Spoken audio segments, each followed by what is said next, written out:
परिचय। मुझे ढेर सारे काम निपटाने हैं। मैं बहुत थक गई हूँ। मुझ में और अधिक ऊर्जा शेष नहीं बची है।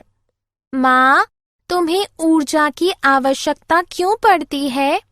बेटा, हम लोगों को प्रतिदिन ढेर सारे कार्य करने पड़ते हैं, जैसे पढ़ना, लिखना, सोचना, साइकिल चलाना आदि। इसलिए इस समस्त गतिविधियों को पूर्ण करने के लिए हमें ऊर्जा की आवश्यकता पड़ती है। माँ, ये वॉशिंग मशीन भी तो कार्य करती है। क्या इसको भी ऊर्जा की आवश्यकता होती है? हाँ, परंतु इसमें अंतर है। आओ, मैं तुम्हें कार्य एवं ऊर्जा के विषय में बताती हूँ। उद्देश्य। इस पाठ के अंत में आप निम्न करने में सक्षम हो जाएंगे: कार्य एवं ऊर्जा को परिभाषित करना, ऊर्जा के भिन्न रूपों को लिखना, स्थितिज ऊर्जा एवं गतिज ऊर्जा के व्यंजकों को लिखना, ऊर्जा संरक्षण की विधियों को समझना, बल को परिभाषित करना एवं कार्य, ऊर्जा और बल की इकाइयों को लिखना।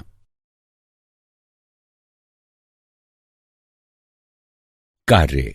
मित्रों, हम लोग बड़ी मात्रा में कार्य करते हैं, जैसे खेलना, पढ़ना, साइकिल चलाना, दौड़ना इत्यादि। इन सभी कार्यों के लिए बहुत सारी ऊर्जा की आवश्यकता पड़ती है, परंतु वैज्ञानिक परिभाषा के अनुकूल जो कठिन श्रम है, उससे अल्प कार्य भी हो सकते हैं। कैसे? आओ देखते हैं। इस विशाल ट्रक को देखो। हम इसको धक्का देने के लिए कठिन श्रम करते हैं, परंतु तमाम प्रयासों के पश्चात भी ट्रक का स्थान परिवर्तित नहीं होता। हम थक जाते हैं। कठिन श्रम के पश्चात भी हम लोगों ने कोई कार्य नहीं किया, क्योंकि ट्रक का स्थानांतरण नहीं हुआ। हम कह सकते हैं कि हमने कठिन श्रम किया, परंतु विज्ञान की दृष्टि में हमारे द्वारा ट्रक पर कोई कार्य नहीं किया गया। हम विज्ञान में कार्य पद का भिन्न प्रकार से प्रयोग करते एवं परिभाषित करते हैं। उदाहरण के लिए, अगर हम एक ऊंचे पर्वत पर चढ़ते हैं तो विज्ञान के अनुसार हमने बहुत कार्य किया है। कार्य की वैज्ञानिक अवधारणा। कार्य संपन्न होने के लिए इन दोनों स्थितियों को संतुष्ट किया जाना आवश्यक है। प्रथम तो यह कि किसी वस्तु पर बल का प्रयोग हो। द्वितीय यह कि वस्तु का स्थानांतरण हो। आइए हम कुछ परिस्थितियों पर नजर डालते हैं। यदि हम एक मेज को खींचते हैं और मेज अपने स्थान से कुछ दूर खिसकती है, यहां हमने खींचने के लिए मेज पर एक बल आरोपित किया और यह स्थानांतरित हो गया। इस प्रकार कार्य की दोनों शर्तें यहां पूर्ण होती हैं, इसलिए कार्य संपन्न हुआ। इसी प्रकार जब हम क्रिकेट खेल रहे होते हैं, यदि हम गेंद पर बल्ले से प्रहार करते हैं तो कार्य संपन्न होता है, क्योंकि बल गेंद पर आरोपित होता है और वो गेंद बल द्वारा विस्थापित होती है।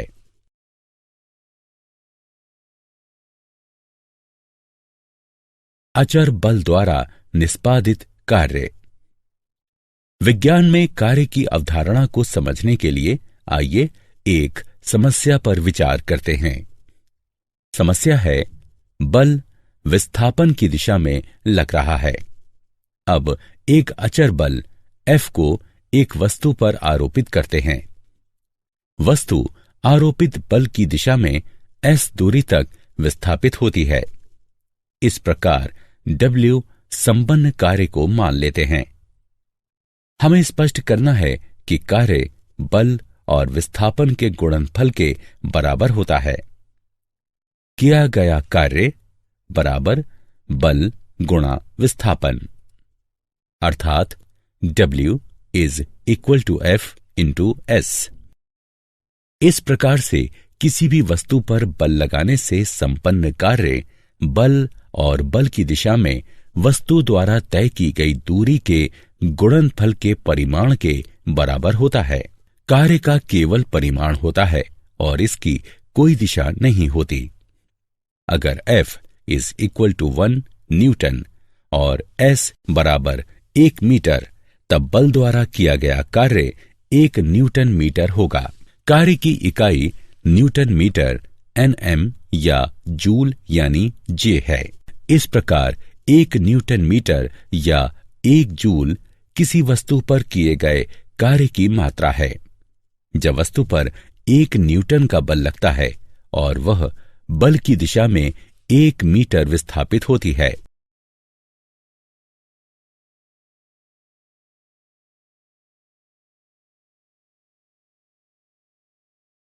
उदाहरण, आइए अब निष्पादित कार्य का पता लगाते हैं जब हमें लगाया गया बल और विस्थापन ज्ञात हो। एक छात्र जमीन से अपना स्कूल बैग उठाता है और उसे भूतल से 1.5 मीटर ऊपर अपने कंधे पर रखता है। 5 न्यूटन का एक बल उस वस्तु पर लग रहा है।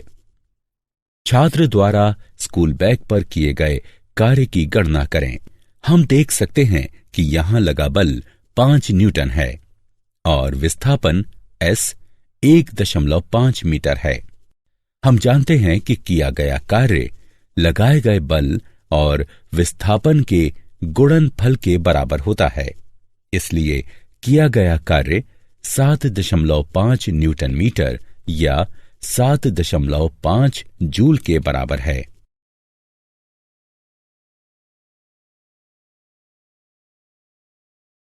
ऊर्जा। अब हम जानते हैं कि किसी भी प्रकार के कार्य के लिए ऊर्जा की आवश्यकता होती है। किसी भी कार्य को पूर्ण करने के लिए ऊर्जा आवश्यक है, परंतु प्रश्न ये भी है कि ये ऊर्जा आती कहां से है। हमारे लिए सूर्य ऊर्जा का सबसे बड़ा स्रोत है। हमारी ऊर्जा के कई स्रोत सूर्य से ही उत्पन्न हुए हैं। ऊर्जा स्रोतों को 2 समूहों में वर्गीकृत किया जा सकता है, अनवीकरणीय और नवीकरणीय। हमें अधिकांश ऊर्जा अनवीकरणीय ऊर्जा स्रोतों से ही मिलती है। कोयला, पेट्रोलियम, प्राकृतिक गैस, प्रोपेन और यूरेनियम अनवीकरणीय ऊर्जा स्रोत हैं। विद्युत उत्पादन, घरों को गर्म रखने, गाड़ियों के परिचालन और सभी प्रकार के उत्पादों के निर्माण में इसका उपयोग किया जाता है। इन ऊर्जा स्रोतों को अनवीकरणीय कहा जाता है क्योंकि इनकी उपलब्धता सीमित है। नवीकरणीय अर्थात अक्षय ऊर्जा के स्रोतों में जैविक ऊर्जा, भूगर्भीय ऊर्जा, पनबिजली, सौर ऊर्जा और पवन ऊर्जा सम्मिलित हैं।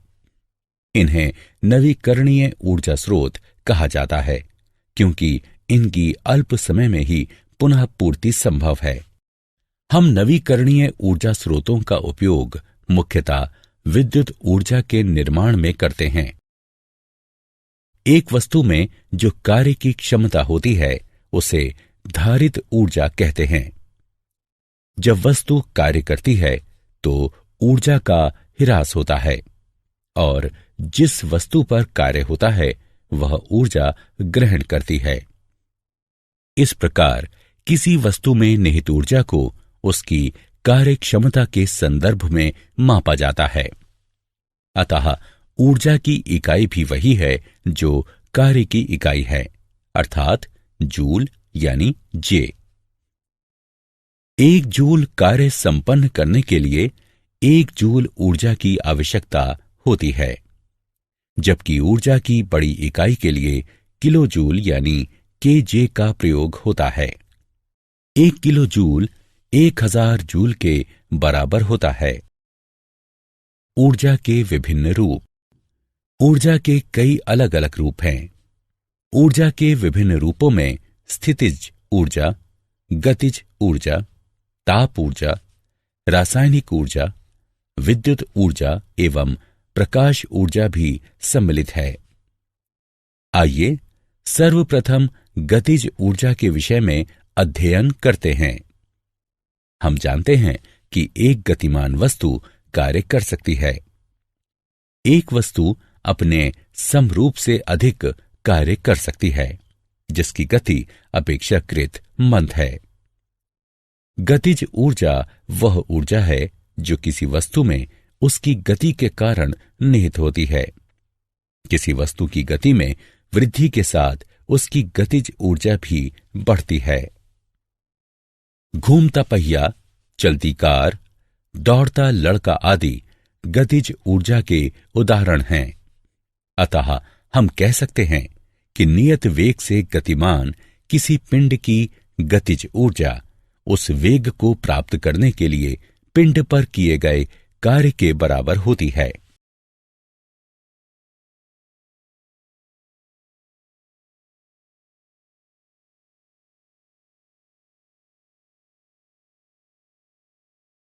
गतिज ऊर्जा का समीकरण। अब आइए हम किसी वस्तु की गतिज ऊर्जा को एक समीकरण के रूप में व्यक्त करें। मान लेते हैं कि m द्रव्यमान का एक पिंड एक समान वेग यानी u के साथ बढ़ रहा है। अब इसके s दूरी तक विस्थापित होने के बाद विस्थापन की दिशा में एक नियत बल F लगाते हैं। हम जानते हैं कि किया गया कार्य अर्थात W लगाए गए बल F एवं तय की गई दूरी S के गुणनफल के बराबर होती है। वस्तु पर किए गए कार्य के कारण इसकी गति में भी परिवर्तन आएगा। चलिए मान लेते हैं कि वस्तु का वेग पहले u था, जो बल लगने के बाद v हो गया। मान लेते हैं कि बल लगने से उत्पन्न त्वरण a है। एक समान त्वरण a से गतिमान वस्तु के प्रारंभिक वेग u और अंतिम वेग v एवं विस्थापन s के मध्य संयोजन करने पर v वर्ग घटा u वर्ग बराबर 2as। इस प्रकार s बराबर v वर्ग घटा u वर्ग बटे 2a। हम जानते हैं कि F बराबर ma।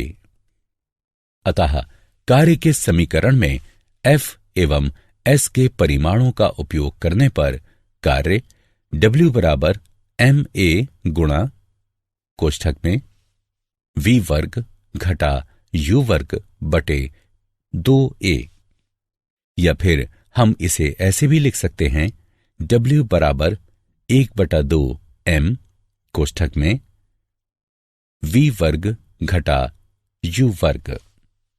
यदि वस्तु अपनी अचल स्थिति से गति प्रारंभ करती है तो उसका प्रारंभिक वेग u बराबर 0 होगा।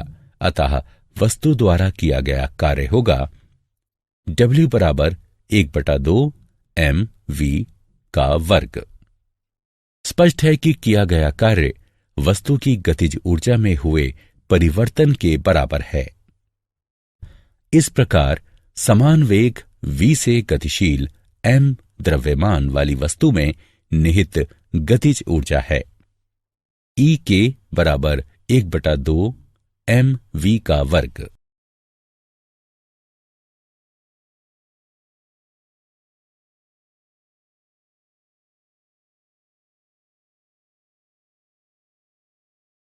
उदाहरण। आइए अब 10 किलोग्राम द्रव्यमान वाली एक वस्तु की गतिज ऊर्जा का पता लगाते हैं, जो समान वेग 4m s का मान घटा 1 के साथ गतिशील है। समाधान। यहां वस्तु का द्रव्यमान m बराबर 10 किलोग्राम, वस्तु का वेग बराबर 4m s का मान घटा 1।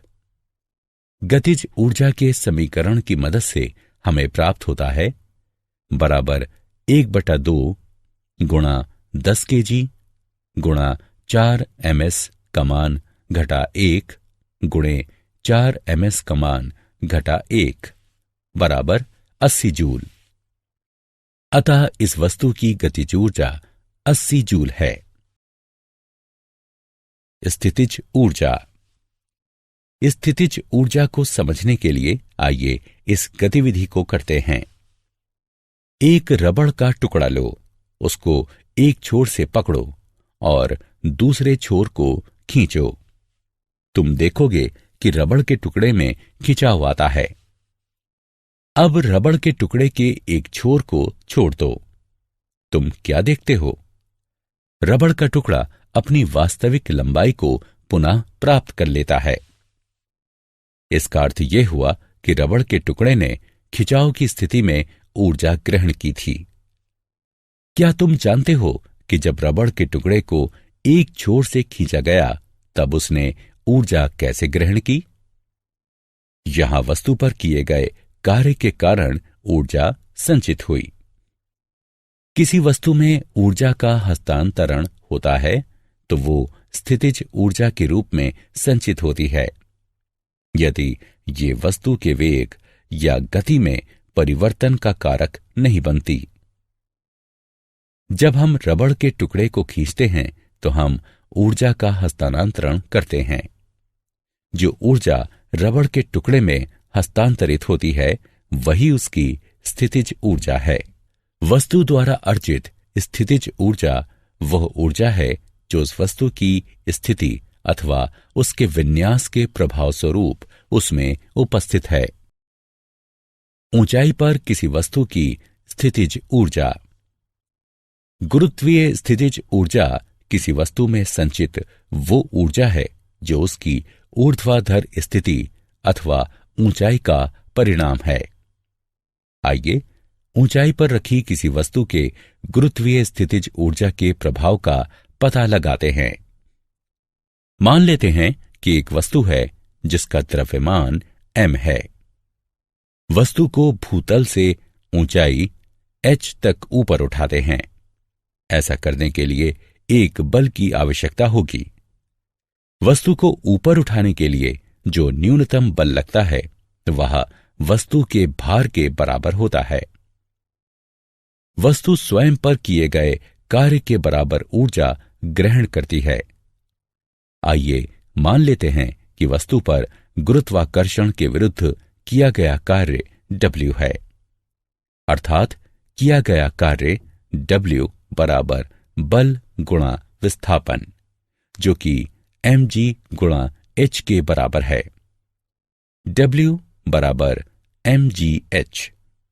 चूंकि वस्तु पर किया गया कार्य mgh के बराबर है, अतः वस्तु द्वारा mgh इकाई के समतुल्य ऊर्जा प्राप्त की गई। यह वस्तु की स्थितिज ऊर्जा है।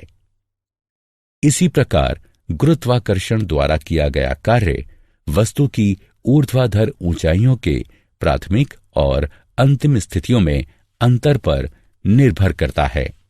इसका वस्तु के विस्थापन के मार्ग से कोई संबंध नहीं है।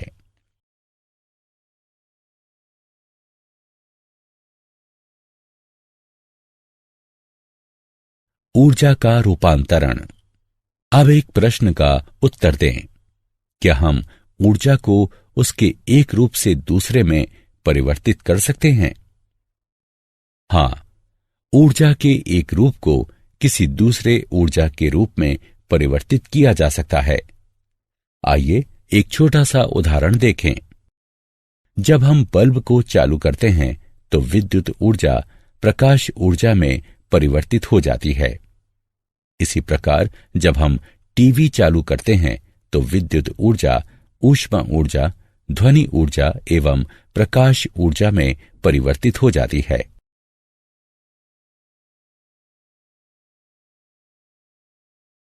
ऊर्जा संरक्षण के सिद्धांत। अब हम जानते हैं कि ऊर्जा एक रूप से दूसरे रूप में परिणत हो सकती है। जब भी ऊर्जा का रूपांतरण होता है तो संपूर्ण ऊर्जा अपरिवर्तित बनी रहती है। यही ऊर्जा संरक्षण का सिद्धांत है। इस सिद्धांत के अनुसार ऊर्जा मात्र एक रूप से दूसरे में रूपांतरित होती है। ये ना तो निर्मित की जा सकती है और ना ही नष्ट। संपूर्ण ऊर्जा रूपांतरण के पहले और बाद में भी अक्षुण्ण बनी रहती है। आइए हम एक साधारण उदाहरण पर विचार करें। m द्रव्यमान की एक वस्तु लेते हैं, उसे एक ऊंचाई h से स्वतंत्र रूप से नीचे गिरने देते हैं। प्रारंभ में इसकी स्थितिज ऊर्जा mgh है एवं गतिज ऊर्जा 0 है। गतिज ऊर्जा 0 क्यों है? गतिज ऊर्जा 0 इसलिए है क्योंकि इसका वेग 0 है। इस प्रकार वस्तु की कुल ऊर्जा mgh है। जैसे ही ये गिरेगा, इसकी स्थितिज ऊर्जा गतिज ऊर्जा में परिवर्तित हो जाएगी। यदि दिए गए निर्दिष्ट क्षण में v वस्तु का वेग है तो गतिज ऊर्जा 1/2 mv वर्ग होगी। जिस समय तक वस्तु का गिरना जारी रहेगा, वस्तु की स्थितिज ऊर्जा घटेगी, जबकि उसकी गतिज ऊर्जा में वृद्धि होगी। जब वस्तु धरातल पर लगभग पहुंचने वाली होगी, h बराबर 0 और v उच्चतम बिंदु पर होगा। इस प्रकार गतिज ऊर्जा अधिकतम और स्थितिज ऊर्जा निम्नतम होगी। यद्यपि वस्तु की स्थितिज ऊर्जा और गतिज ऊर्जा का योगफल सभी बिंदुओं पर समान ही होगा, अर्थात स्थितिज ऊर्जा जमा गतिज ऊर्जा बराबर स्थिरांक, अथवा mgh जमा 1/2 mv का वर्ग बराबर स्थिरांक। किसी वस्तु की गतिज ऊर्जा और स्थितिज ऊर्जा का योगफल उस वस्तु की संपूर्ण यांत्रिक ऊर्जा है। हमने पाया कि वस्तु के तेजी से नीचे गिरते समय किसी भी बिंदु पर स्थितिज ऊर्जा में जितनी कमी आई, उसी मात्रा में गतिज ऊर्जा में वृद्धि दर्ज की गई।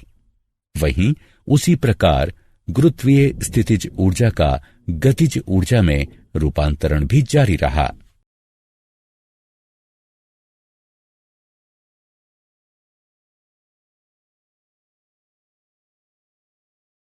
कार्य की दर का मूल्यांकन। मान लेते हैं 2 बच्चे A और B हैं। हम कहते हैं कि दोनों एक ही आयु के हैं।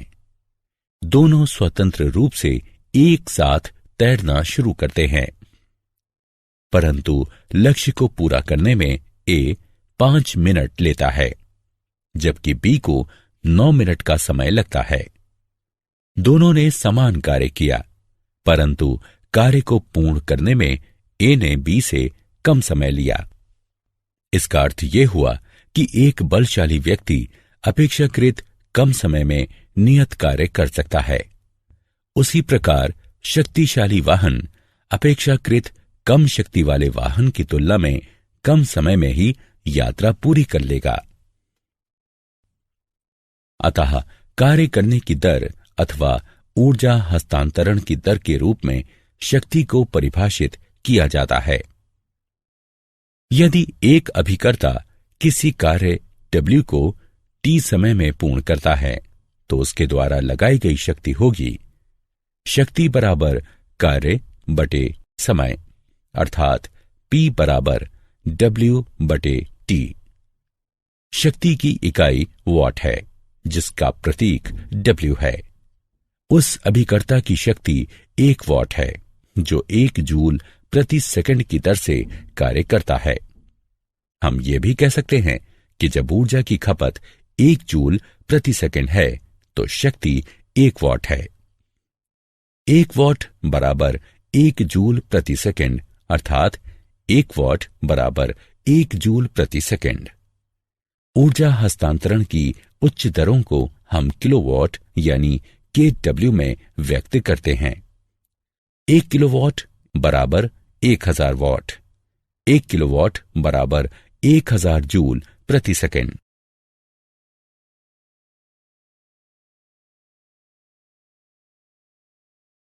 ऊर्जा की वाणिज्यिक इकाई। हम जानते हैं कि ऊर्जा की इकाई जूल है, परंतु जूल द्वारा ऊर्जा की बड़ी मात्रा को व्यक्त नहीं किया जा सकता।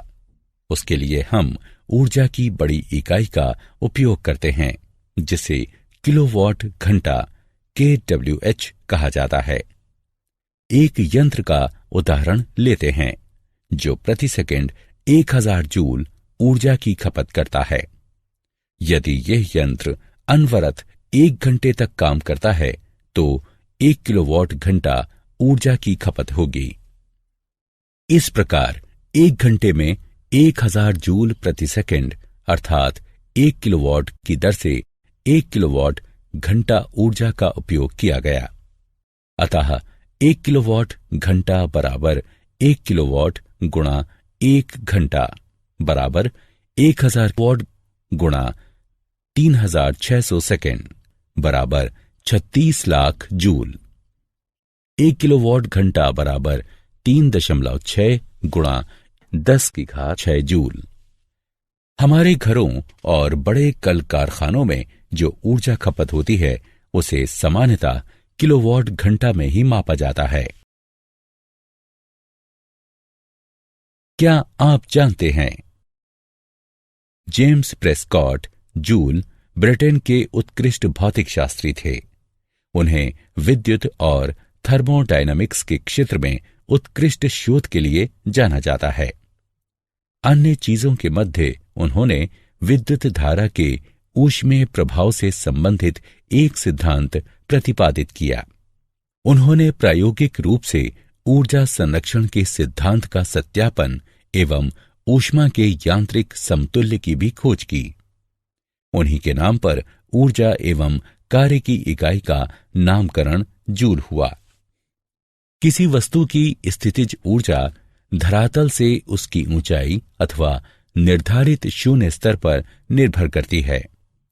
किसी दी गई अवस्थिति में सतह के अनुरूप वस्तु में नियत स्थितिज ऊर्जा विद्यमान रह सकती है एवं सतह परिवर्तन की स्थिति में स्थितिज ऊर्जा का मूल्य भी परिवर्तित होता है।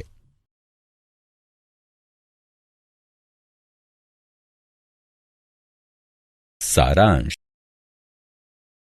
आइए हमने जो कुछ सीखा है उसे संक्षेप में दोहराएं। किसी वस्तु पर किया गया कार्य आरोपित बल की दिशा में वस्तु द्वारा तय की गई दूरी एवं बल के परिमाण का गुणनफल होता है। कार्य की इकाई जूल है। 1 जूल बराबर 1 न्यूटन गुणा 1 मीटर। किसी वस्तु में कार्य करने की जो क्षमता होती है उसे निहित ऊर्जा कहते हैं। कार्य एवं ऊर्जा की इकाई समान होती है। किसी वस्तु में गतिज ऊर्जा निहित होती है जब वो गति की अवस्था में रहती है। m द्रव्यमान की वस्तु जब v वेग से गतिशील होती है तो उसकी गतिज ऊर्जा होती है 1/2 mv वर्ग। अपनी अवस्थिति अथवा आकार में परिवर्तन के कारण कोई पिंड जो ऊर्जा ग्रहण करता है उसे स्थितिज ऊर्जा कहते हैं। m द्रव्यमान की वस्तु जब धरातल से h ऊंचाई तक उठाई जाती है तब उस वस्तु की गुरुत्वीय स्थितिज ऊर्जा mgh होती है। ऊर्जा संरक्षण सिद्धांत के अनुसार ऊर्जा का मात्र रूपांतरण हो सकता है। यह ना तो निर्मित की जा सकती है और न ही नष्ट। हस्तांतरण से पूर्व और पश्चात संपूर्ण ऊर्जा हमेशा नियत रहती है। किसी वस्तु की गतिज और स्थितिज ऊर्जा के योगफल को उस वस्तु की यांत्रिक ऊर्जा कहते हैं। कार्य करने की दर को शक्ति के रूप में परिभाषित किया जाता है। शक्ति की SI इकाई वॉट है। 1 वॉट बराबर 1 जूल प्रति सेकंड। 1 किलोवाट की दर से 1 घंटे में हुई ऊर्जा खपत को 1 किलोवाट घंटा कहा जाता है।